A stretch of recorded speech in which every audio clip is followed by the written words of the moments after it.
Olha, vamos falar de um outro caso, de um outro possível escândalo. Veja só, na Secom agora. A gente tratou disso, da licitação que foi cancelada, e agora o deputado federal Gustavo Gayer, do PL de Goiás, apresentou um requerimento de informação à Secretaria de Comunicação Social da Presidência da República, a Secom, cobrando explicações sobre denúncias de funcionários da Empresa Brasil de Comunicação, a EBC, sobre suposta censura da direção da Agência Brasil. O que teria acontecido é o seguinte: a EBC teria impedido a veiculação de notícias sobre o caso da suposta fraude na licitação de 197 milhões de reais para a contratação de uma empresa pela Secom para gerir as redes sociais do governo Lula. Agora, eu constei aqui em São Paulo, a gente tem talvez um exemplo oposto, né? Se de um lado tem a EBC sufocada, limitando circulação de informações, aqui em São Paulo está em plena operação a TV Cultura, né? Que tem participação na gestão do governo de São Paulo. O governador Tarcísio, aliás, enfrenta algumas críticas de apoiadores por causa disso, porque tem permitido ainda que a TV Cultura dê espaço a críticos do ex-presidente Jair Bolsonaro. Você tem lá Marco Antônio Villa, Vera Magalhães, enfim, para citar alguns nomes, Luiz Felipe Pondé, por exemplo, mas o Tarcísio não mexe nisso, tem dado autonomia para a TV Cultura, que toca lá a sua linha editorial como quer. No caso da EBC, gerida pelo governo federal, é diferente, Consta. É diferente, mas tem que fechar ambas, pelo motivo que o Silvio descreveu. Eu também fui um crítico muito duro do governo Bolsonaro em relação a isso. Porque, veja, quando um presidente mais sério, com uma equipe técnica, que tem um interesse no país, chega ao poder e vê um instrumento desses na mão, faz o quê? Tenta fazer a coisa séria. Tenta botar lá uma outra pessoa para tocar os programas que dão traço, mas não vai usar para sacanagem, não vai usar para cabide de emprego, para pagamento indireto para militância, que é o que o Lula fazia na TV Lula, antes assim apelidada. Então serve para isso. Bota lá contrato de 30 mil reais com um, 50 mil reais com outro, e sustenta a militância por meio da EBC que ninguém assiste. Né? É para isso que existe a TV Traço. Então o Bolsonaro encontra esse troço lá e não faz nada, tenta deixar um quadro sério, digamos assim. É óbvio que vai ter alternância de poder eventualmente, e a esquerda, sem escrúpulos, vai fazer o que o Lula está fazendo já.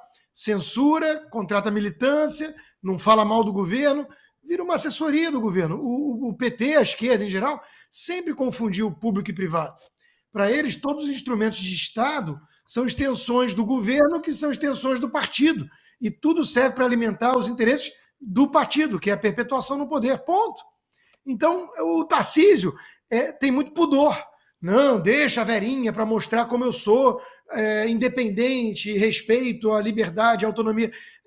Aí ela está lá usando o instrumento que recebe verba do Estado, pela Fundação Padre Anchieta, para ficar demonizando o ex-chefe dele, o governo Bolsonaro e o legado Bolsonaro. Está lá fazendo militância, convidando só amiguinho para levantar bola da turma da esquerda. Então, de novo, é purismo demais dentro das quatro linhas.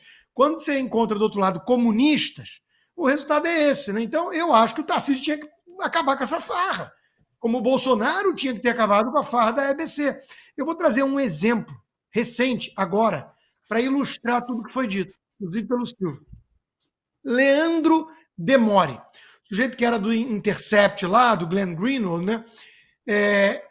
Se o Leandro Demore tivesse que procurar um emprego no mercado, ele não dá audiência para ninguém, ele só fala as bobagens para agradar o chefe. E assim que tiraram o Biden da corrida presidencial, até a Globo deu uma chamada dessa.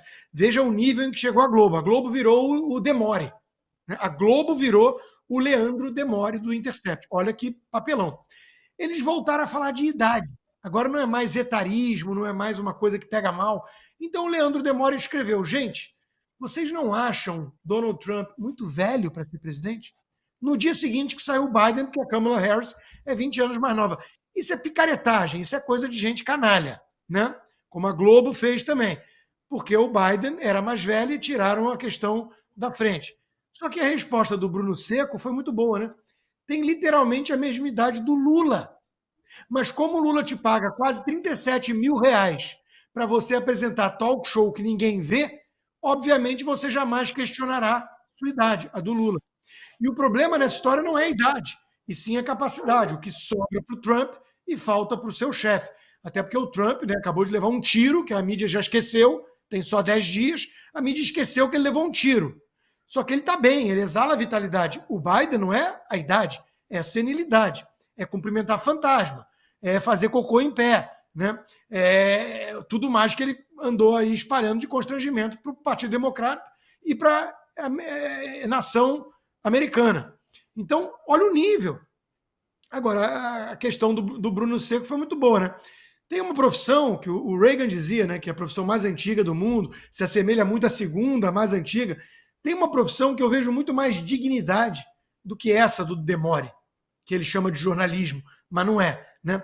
É porque naquela outra profissão antiga existe um contrato bem objetivo e direto. Ó, toma aqui, eu tô te pagando, você faz isso aqui na cama comigo, né? É um acordo mais direto, sem ninguém ficar dissimulando ali, fingindo amor. Alguns podem até querer, né, que em troca que finja amor, mas todo mundo sabe qual é o acordo.